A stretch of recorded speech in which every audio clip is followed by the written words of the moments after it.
द्वादश वर्षीय स्वाध्याय करने वालों का एक प्रश्न है।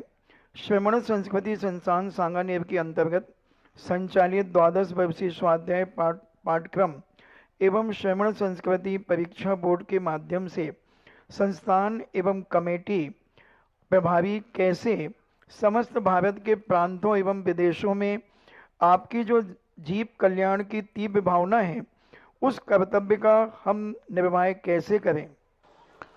दो चीज़ें ऐसी घटित हुई हैं जो हमारी कल्पना से भी बाहर है।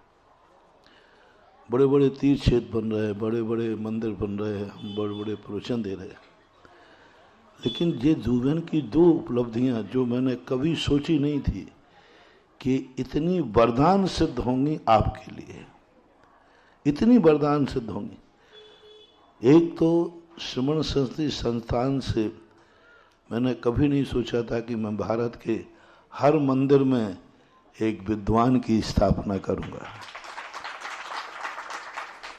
और वो बड़े गर्व के साथ हमारे स्नातक छात्रावास के हमारे सारे बच्चों ने ऐसा शंखनाद किया है श्रमण संस्कृति का कि हमें उन स्नातक बच्चों पर गर्व है।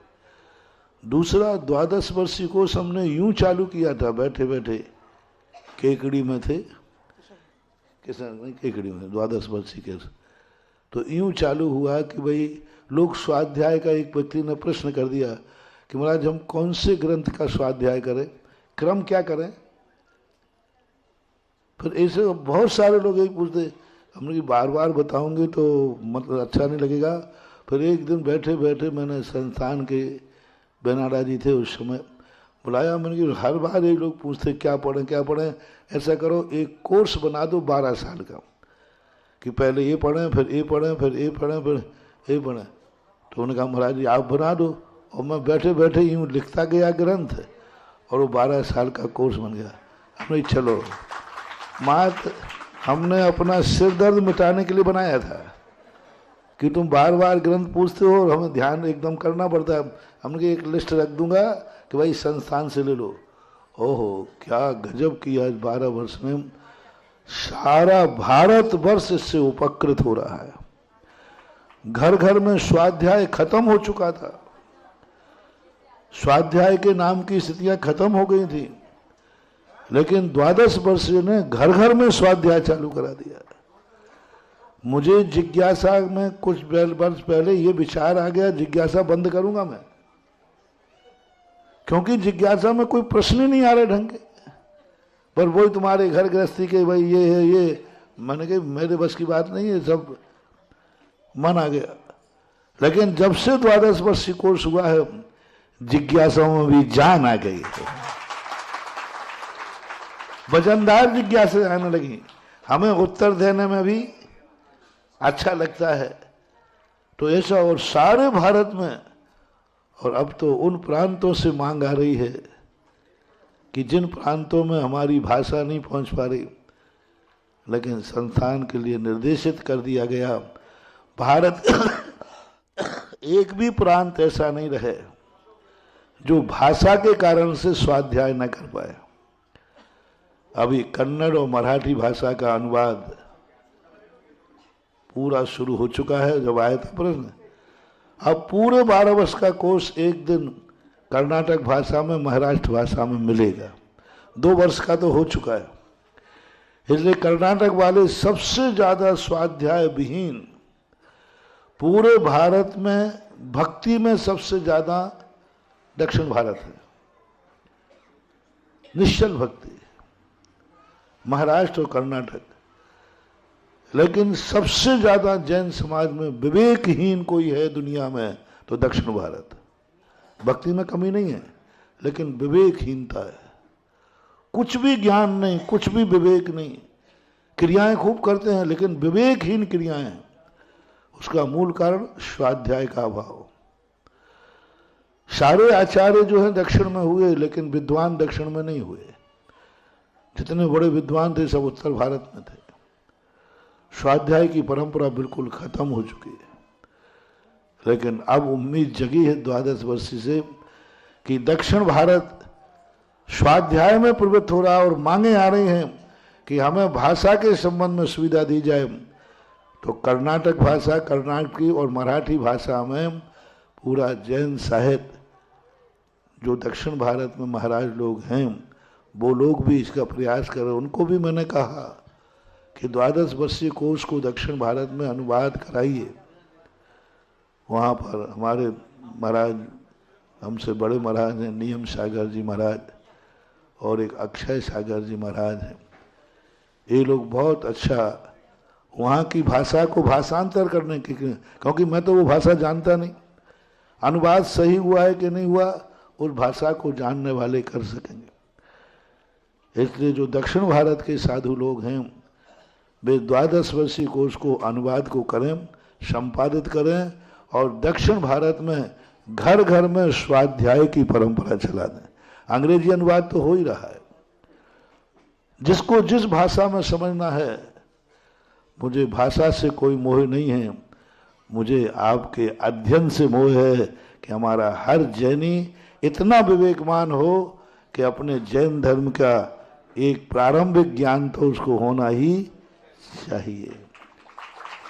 और शेष लोगों से मेरा कहना है कैसे भी बन के करे, महिलाओं पुरुषों सब 1 घंटे का समय निकालो, स्वाध्याय करो। तुम्हारे लिए जो बुद्धि मिली है इसका 1% जिनवाणी के स्वाध्याय में लगाओ, इससे बहुत बड़ी उपलब्धि तुम्हें होगी। जितने भी बाहर के हमारे दर्शक देख रहे हैं, आज आगरा नगर के ओल्ड ईदगाह कॉलोनी के जिनाले के परिसर में हम यहाँ मौजूद हैं पूज्य श्री के साथ। और जिससे पहले हम प्रश्नों की ओर, सबसे पहले मैं एक बार पुनः एक शामी करता हूँ पूज्य छुल्लक श्री को, क्योंकि महसूस हुआ 2 दिन से सन्नाटा और बिना छुल्लक श्री के जिज्ञासा समाधान कितना बड़ा बर्डन था। अब मैं रिलैक्स हूँ। अब देखो कोई हमारे संग में भी थोड़ी बहुत शारीर है, स्वस्थ है, पर यह है कि हम लोग डिंडोरा नहीं पीसते। तुम लोगों में स्वास्थ्य खराब हो जाए ना तो पूरे रिश्तेदारों को, साहब मेरा स्वास्थ्य खराब है, मैं आईसीयू में भर्ती हूँ, मैं फलाने यहाँ भर्ती हूँ, मेरे ये चल रहा है, मुझे ऑक्सीजन चल रही है, मुझे ये चल रहा है, ये तुम लोग प्रचार करते हो। और हम लोगों का नेचर क्या है, जब खूब शुभ का उदय होता है तो खूब प्रचार करता हूँ, लेकिन थोड़ा सा भी कोई अशुभ कर्म का उदय आता है तो हम लोग उसको गुप्त कर देते हैं। लोग पूछ रहे हैं कि महाराज हो क्या गया? मैंने कहा ये 2 दिन बाद बताऊंगा क्या हो गया। देख लो आपके सामने ठीक ठाक बैठे ना, जरा तालियां बजा दीजिएगा। जैसे राम के हनुमान भक्त थे, ऐसे ही पूज्य गुरुदेव के अगर कोई हनुमान है तो पूज्य छुल्लक गौरव श्री गंभीर सागर जी महाराज।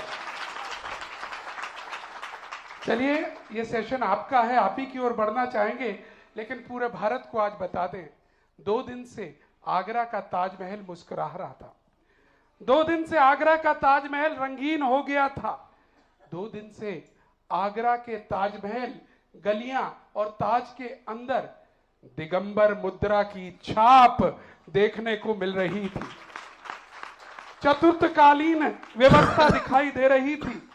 हम देख रहे थे चाहे सीआईएसएफ के जवान हो या आर्कियोलॉजिकल सर्वे के लोग हों, सब कोई नमोस्तु नमोस्तु करते हुए पूज्य श्री को नमन कर रहे थे। और हम सब जानते हैं पूज्य श्री का पुरातत्व प्रेम, क्योंकि पूज्य श्री देवगढ़ से लेकर राजस्थान की अगर आप परिक्रमा करेंगे और वहां पर आपको कार्य देखने को मिलेंगे तो पुरातत्व का संरक्षण कैसे किया जाता है बिना मूल को छेड़े हुए पूज्य श्री ने करके दिखाया।